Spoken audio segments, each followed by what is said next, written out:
நேற்று அப்லோட் பண்ண மேக்ஸ் ஷார்ட்ஸில் வந்துட்டு லாஸ்ட் வந்துட்டு ஒரு கொஸ்டின் கேட்டிருந்தேன். அந்த கொஸ்டினோட ஆன்சர் தான் இப்போ நம்ம பார்க்க போகிறோம். If 81 students can do a painting on a wall length 448 meters in 56 days, then how many students can do the painting on the similar type of wall length in 160 meter in 27 days? So இது வந்துட்டு time and work concept. இந்த கொஸ்டினை பார்த்தோன்னே நமக்கு தெரிஞ்சிருக்கும். Time and work கான்செப்டில் கலப்பு மாறல் சொல்லுவோம்ல, ஸோ அந்த இதில் வர ஒரு கொஸ்டின் தான். இது எப்படி ஈஸியாக சால்வ் பண்ணலாம் அப்படின்றத பார்க்கலாம். ஃபர்ஸ்ட் வந்துட்டு formula எழுதிப்போம்.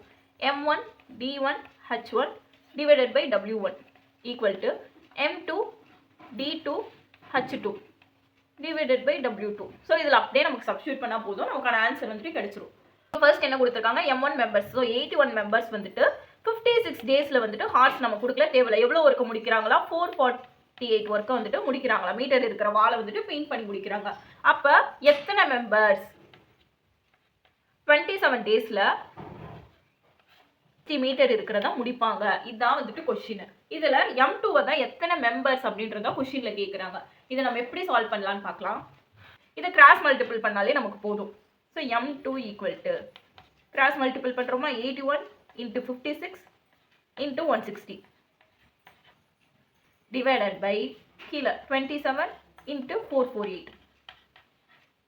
So 3 9s are 27, 9 9s are 81. 1 3 is 3, 3 3s are 9. இதுக்கப்புறம் 1 4 is 4, 1 4 is 4, 2 4s are 8,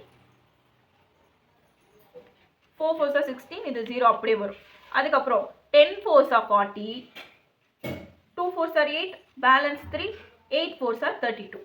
இதுக்கப்புறம் 4 7s are 28, 8 7s are 56, 1 4 is 4, 2 4s are 8. நமக்கு என்ன பேலன்ஸ் இருக்கு, இங்கே 3 2 10, 10 2s are 20, 20 into 3 60. எத்தனை மெம்பர்ஸ் வந்துட்டு அந்த ஒர்க்கை சேர்ந்து முடிப்பாங்களா, 60 மெம்பர்ஸ் வந்துட்டு அந்த ஒர்க்கை முடிக்க தேவைப்படுவாங்க அப்படின்றத இங்கே கொஸ்டின் ஆன்சர். ஸோ புரிஞ்சிருக்கும்னு நினைக்கிறேன். 81 மெம்பர்ஸ் வந்துட்டு 56 டேஸில் 448 மீட்டர் இருக்கிற வாலை பெயிண்ட் பண்ணால், அப்போ 60 மெம்பர்ஸ் வந்துட்டு 27 டேஸில் 160 மீட்டர் இருக்கிற வாலை வந்துட்டு கம்ப்ளீட் பண்ணுவாங்க. ஸோ புரிஞ்சிருக்கும்னு நினைக்கிறேன். இதே மாதிரி வீடியோஸ் பார்க்க சேனலை மறக்காமல் சப்ஸ்கிரைப் பண்ணிக்கோங்க. தேங்க்ஸ் ஃபார் வாட்சிங். தேங்க்யூ.